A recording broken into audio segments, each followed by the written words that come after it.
Hello guys, biotech को continue करते हुए उसका लेक्चर 5 लेकर आया हूँ मैं आपके सामने।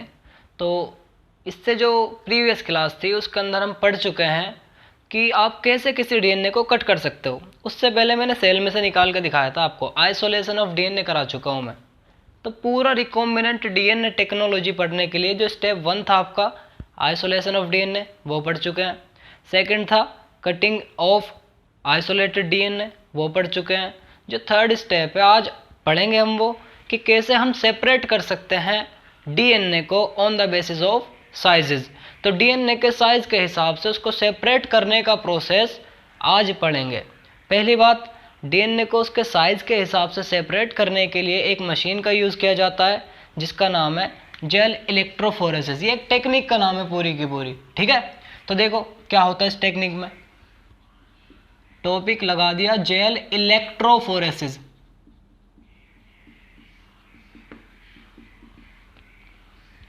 तो इसमें होता क्या है, आपके पास ये एक मशीन होती है, पूरा सिस्टम है। इस मशीन के अंदर दो इलेक्ट्रोड्स लगी हुई होती है। इलेक्ट्रोड्स आपको पता है दो तरह की होती हैं, एक एनोड और एक कैथोड। तो इस साइड जो है आपका कैथोड लगी हुई है और कैथोड पे आप जानते हो नेगेटिव चार्ज होता है। इधर आपकी एनोड लगी हुई है जिस पर आप जानते हो पॉजिटिव चार्ज होता है। और भाई जाहिर सी बात है, कैथोड है तो नेगेटिव चार्ज होगा इस पर हर जगह, एनोड है तो हर जगह पॉजिटिव चार्ज होगा। और इधर जो है ना वेल्स होता है, वेल्स जहाँ पे डीएनए को पुट करना होता है। तो डीएनए को डालने वाली जगह भी यहाँ पे प्रेजेंट होती है, वेल्स बोलते हैं जिनको, ठीक है। तो मान लो आप डीएनए को काट करके लाए बहुत सारे हिस्सों में, उसमें छोटे डीएनए भी हैं और बड़े डीएनए भी हैं। तो छोटे बड़े दोनों डीएनए आप काट करके लाए और आपने वेल्स के अंदर पुट कर दिया, सबको भर दिया, ठीक है भाई। वेल्स के अंदर डीएनए भर दिया, डीएनए भर दिया, डीएनए भर दिया, डीएनए भर दिया, डीएनए भर दिया, डीएनए भर दिया, डीएनए ही भर दिया भाई। वो बहुत सारा क्या कर दिया, डीएनए भर दिया वेल्स के अंदर। तो सर ये तो बताओ डीएनए पे कौन सा चार्ज होता है। डीएनए पे भाई, डीएनए पे चार्ज होता है आपका नेगेटिव। डीएनए पे चार्ज कैसा है, नेगेटिव। सर डीएनए पे भी नेगेटिव चार्ज है, कैथोड के पास में रख रहे हो इसे, कैथोड पे भी नेगेटिव चार्ज है।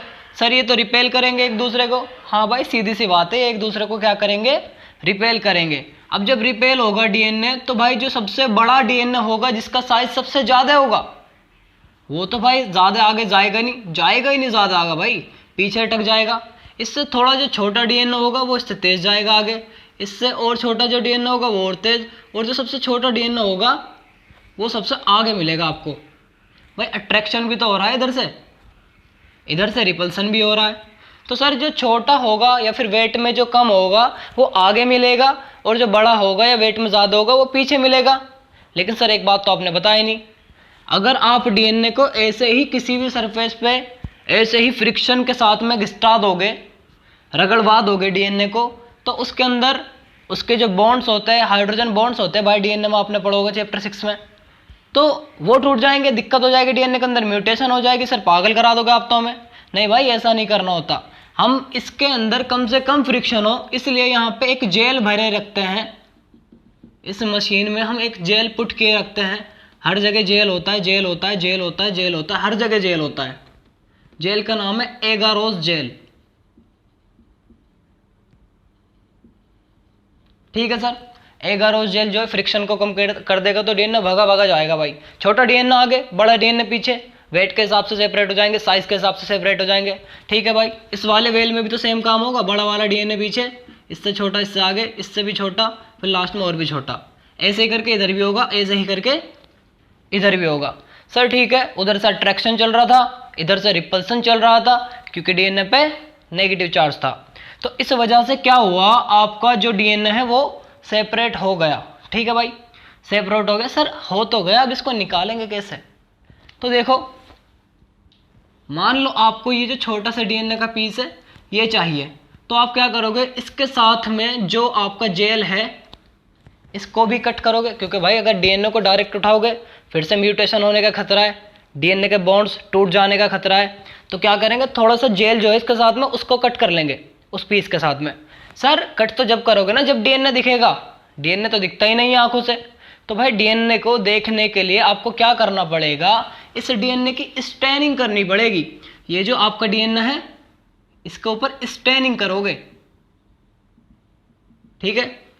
स्टैनिंग करने के साथ साथ में स्टैनिंग करोगे किस चीज से सर, स्टैनिंग के लिए आपको यूज करना पड़ेगा एक केमिकल जिसका नाम है इथिडियम ब्रोमाइड। इथिडियम ब्रोमाइड आप यूज करोगे। उसके बाद आप इसके ऊपर यूवी रेज डालोगे, इसके ऊपर यूवी रेज डालोगे, तब जाकर के आपको ये जो डीएनए है ये विजिबल होगा। और ये इतना ज्यादा क्लियर विजिबल होगा कि आपको ब्राइट ऑरेंज कलर का ये अलग ही चमचमाता हुआ दिखेगा। तो कैसा कलर दिखेगा भाई आपका, bright orange bands of DNA. ठीक है सर, डीएनए विजिबल हो गया, काट लिया डीएनए को, इसके साथ में आप काट के लाए, डीएनए को आप इस पीस के साथ में काट के लाए, इस पीस के साथ में डीएनए को काट के लेके आना इज नोन एज एल्यूजन। इस प्रोसेस को एल्यूजन बोलते हैं, एल्यूजन।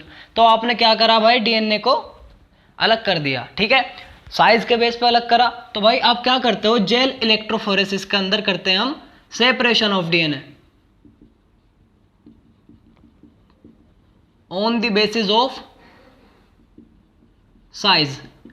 देख लो भाई, छोटा साइज आगे और बड़ा साइज पीस है, पीछे ये वाला काम करा आपने। चीजें क्या यूज हुई, एगरोस जेल और एक मशीन है जिसके अंदर भैया कैथोड है, एनोड है, कैथोड पे नेगेटिव चार्ज, डीएनए पे नेगेटिव चार्ज, दोनों ने रिपेल करा तो एनोड ने इसको अट्रैक्ट करा, इसलिए छोटी चीजें ज्यादा आगे मिली और बड़े वाला डीएनए पीछे मिला। तो डीएनए को हमने साइज के हिसाब से डिफरेंशिएट कर दिया, that is known as gel electrophoresis. Next step हम पढ़ेंगे नेक्स्ट क्लास के अंदर, तब तक के लिए धन्यवाद।